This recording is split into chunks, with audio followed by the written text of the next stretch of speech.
Salut à tous, vous êtes bien sur la chaîne de Vulcan. Je suis pas tout seul, je suis accompagné de William. Voilà, que vous avez probablement jamais vu. Je pense que c'est la première fois que vous le découvrez, à part si vous nous avez vu en salon. Ouais. Sinon, ça fait pas longtemps que tu es arrivé, et donc pourquoi est-ce que tu es avec nous en fait? Je suis en stage chez Vulcan aujourd'hui. J'ai fait une école ici qui s'appelle le CNVA. C'est le Conservatoire National des Véhicules Anciens. Ils sont à Antony, donc c'est en région parisienne. Et en fait, c'est un organisme de formation. Alors, à ma connaissance, ils sont un peu uniques en France à faire ce genre de formation. En tout cas, Parce que le CNVA, ça veut dire?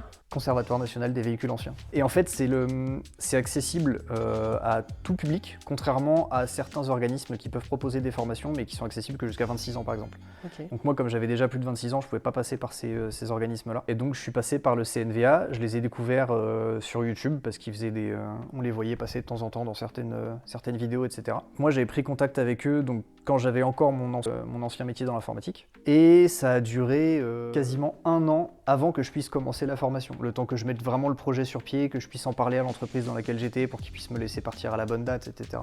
Donc ça a été vraiment un truc assez, on va dire un peu sur le long terme, quoi. Oui, le temps de présenter un projet clair, Exactement. de savoir où tu allais, dans quoi tu Que t'engageais. moi je sois sûr de vouloir aller là-dedans, etc. Moi chez eux j'ai fait la formation, ce qu'ils appellent la formation longue, donc c'est une formation qui dure 7-8 mois à peu près, et qui permet de découvrir tous les aspects de la restauration automobile. Donc on a fait aussi bien de la mécanique que de la carrosserie, de la sellerie, de l'électricité, de la tôlerie, formage, etc. Donc c'est très dense, clairement, faut y aller en sachant qu'on veut être sûr de bosser là-dedans. Et accessoirement, c'est une formation qui coûte quand même 13 000 €. Donc là aussi, tu vois, faut être... Que tu as financé tout seul? Oui, C'est en tout à fait, que j'ai autofinancé parce qu'ils sont pas éligibles au CPF, malheureusement. Alors à ma connaissance, je sais que j'ai des collègues de promo qui avaient pu faire financer une partie de la formation par leur entreprise, sans forcément venir du monde de l'automobile, mais parce qu'ils voulaient quitter la boîte, etc. Du coup, ils se sont arrangés pour que l'entreprise prenne en charge une partie de la formation. Mais sinon, c'est... Toi, ça n'a pas été le cas? Non, moi j'ai dû financer intégralement de ma poche la formation. Donc, il faut quand même être un minimum sûr de ce qu'on fait. C'est important. Ouais, c'est une formation qui, faut le savoir, qui n'est pas reconnue, enfin qui n'est pas diplômante. Non. Mais tu apprends quand même énormément de choses, vraiment on va dire de beaucoup de choses dans des domaines différents quand même. Exactement. Et en fait, comme c'est assez dense, du coup, il faut vraiment se plonger dedans et être à fond. L'avantage, c'est que c'est que de la pratique, par contre. Il y a très peu de parties théoriques. Alors nous, on a fait 3 semaines, 1 mois à peu près à distance au début. On avait des cours en vidéo à réviser, etc. Pour que, quand on arrive dans la formation, tout le monde soit à peu près au même niveau, soit d'équerre. Connaissent le fonctionnement du moteur, quelques bases en carrosserie, etc. Pour pas qu'il y ait trop d'écart de niveau entre les personnes. Et ouais, après, c'est full pratique à plein temps en atelier, donc à Antony.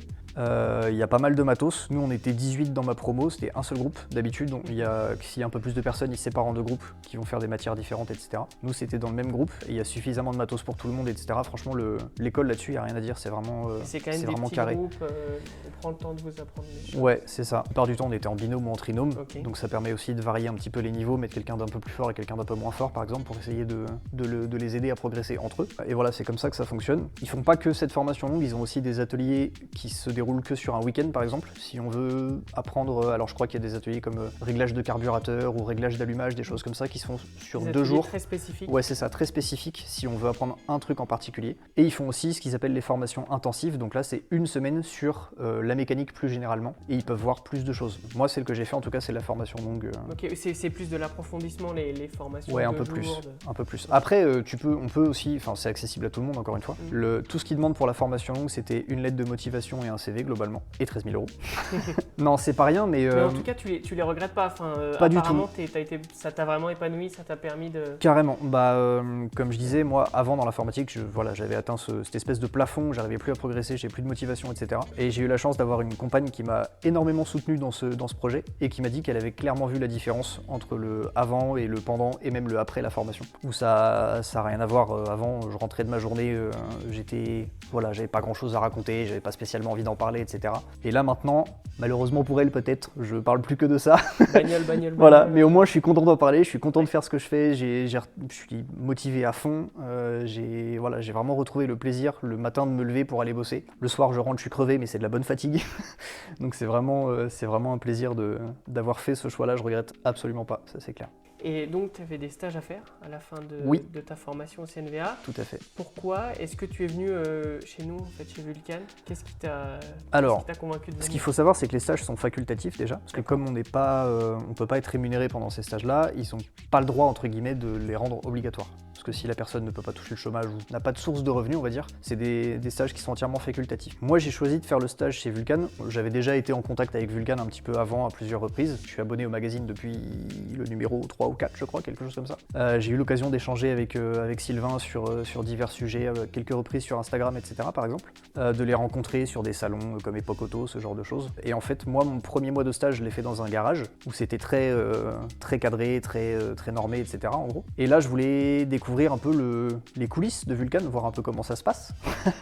Même si c'est pas centré purement sur la mécanique, ça me permettait aussi je pense que ça va me permettre de faire déjà pas mal de réseaux, mine de rien, parce qu'on va faire quelques événements, etc. Donc je vais pouvoir rencontrer du monde, etc. Ça va me permettre de prendre des contacts pour la suite. Et accessoirement, on se connaissait aussi indirectement, puisque grâce au concours d'Anthony Perrier, où j'avais gagné la Citroën C2 qui appartenait anciennement à Vailleul. Voilà. Donc voilà, on était déjà en contact aussi grâce à ça auparavant. Oui, c'est vrai. Oui, parce que nous, chez Vulcan, on fait de la presse auto, on met là ça un peu de mécanique. C'est pas notre cœur de métier, enfin on n'est pas un atelier de restauration. Je pense que par rapport à ton expérience antérieure en stage en garage, ça va beaucoup changer, quoi. Ça change, c'est sûr, mais c'est aussi intéressant parce que du coup, là où j'étais en stage avant, j'ai fait principalement que de la chaudronnerie, un petit peu de mécanique, mais je pouvais pas continuer de toucher un petit peu à tout comme ce que je faisais en formation jusqu'à maintenant.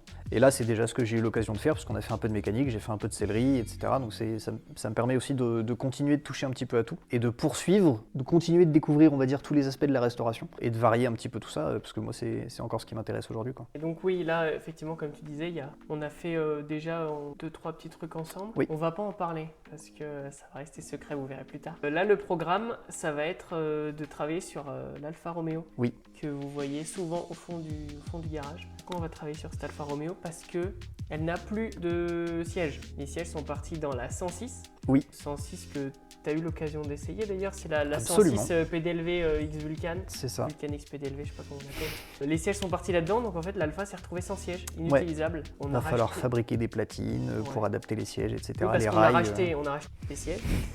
Des rails, oui. Mais l'anthrax, des rails, des sièges et des plots, des écrous-bornes dans le plancher sont différents. Donc il faut qu'on fasse une platine, donc un petit peu de soudure, un petit peu de découpe pour adapter ça. Ça nous fait un petit projet. Ça va faire une petite vidéo sympathique, donc on continue sur ça. Puis bon, après vous verrez, on aura d'autres petites opérations mécaniques à faire, notamment sur la 106. Oui. Vous verrez ça en temps et en heure. Donc nous on va s'y mettre, on va bosser sur l'Alfa. Allez, c'est parti. Allez go, c'est parti.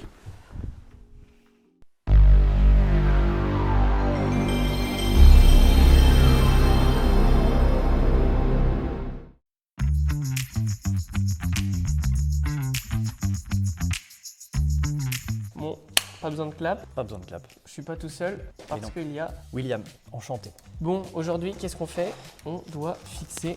Qu'est-ce que c'est? Des rails de siège. Et si je le fais pas tomber, un siège. Magnifique siège. Je vais faire tomber le rail. Et un magnifique siège. Parce que, comme vous le voyez, il n'y a pas de siège.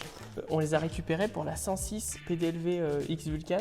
Oui. Ou Vulcan X PDLV, je sais pas comment vous voulez. Et qui est en cours de remontage. Et donc on a racheté des petits sièges. Il faut qu'on les monte. Alors le problème principal, c'est que l'anthrax du siège, des rails et du véhicule, il n'y a rien qui va. Sont pas du tout les mêmes. Donc on va s'amuser. Le but c'est de faire une platine sur mesure. On va souder, on va faire ce genre de choses. Oui. Donc on peut se lancer. Ça va être beau. Let's go. Le but c'est qu'on ait la poignée ici. Bon, la poignée qui fait pas la bonne taille. C'est bon, elle n'est pas cassée. C'est bien, c'est rassurant ça. Là, on va visser la rail au siège pour après prendre nos mesures entre les 4 points. Et pouvoir souder la platine. Et pouvoir souder une platine, exactement, avec des fers plats. Faut bien qu'on la soude. Oui, c'est mieux. Parce que c'est quand même important la fixation d'un siège. Oui, accessoirement. Voilà. Donc tu veux prendre les vis. Alors normalement, on a des vis de la bonne taille. C'est pas vrai. Si, c'est celle-ci, voilà, justement. Si on fait une petite simulation. Et ça faut tirer. Oui, dans l'autre sens. Oui, c'est pas mal ça. C'est bien, ça nous permet de le pousser et comme ça, on se rend compte que les trous sont en face. Regarde. Mais c'est pas vrai. Bon, après, ils seront pas réglables en inclinaison, en hauteur. Ils seront pas réglables du tout. Juste mais c'est une voiture de course, il n'y a pas besoin de réglage. Je crois qu'ils faisaient comment à l'époque? Oui, ça marche. C'est parfait, ça fonctionne. Super, donc maintenant, on peut mesurer ici. Regarde.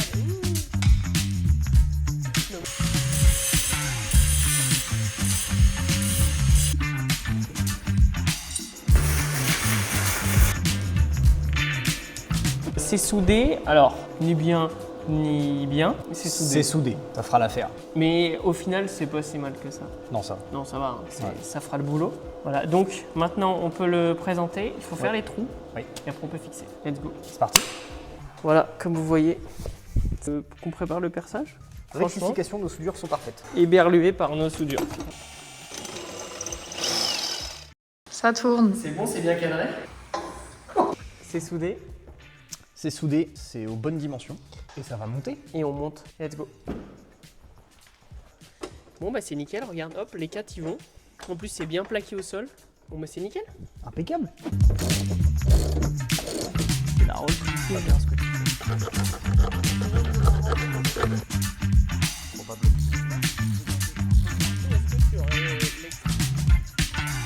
Dingue.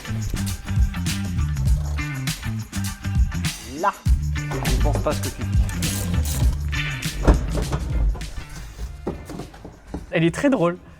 Non, t'as l'impression d'être dans le coffre, tu sais. T'as l'impression en plus, il doit conduire comme ça. Oui. Non, c'est bien. Hein.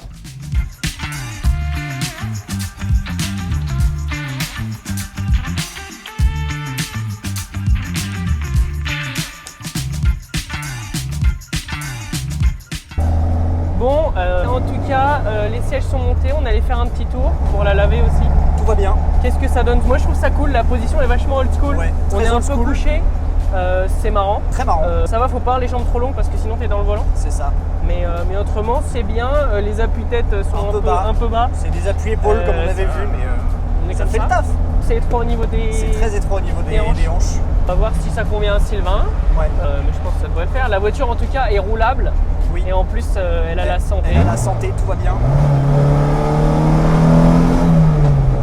Aïe, aïe, aïe, aïe, aïe. Ça marche. Ah, nickel. Un bonheur. Bon, on se dit à bientôt. À la prochaine. Bientôt. Bye. Salut.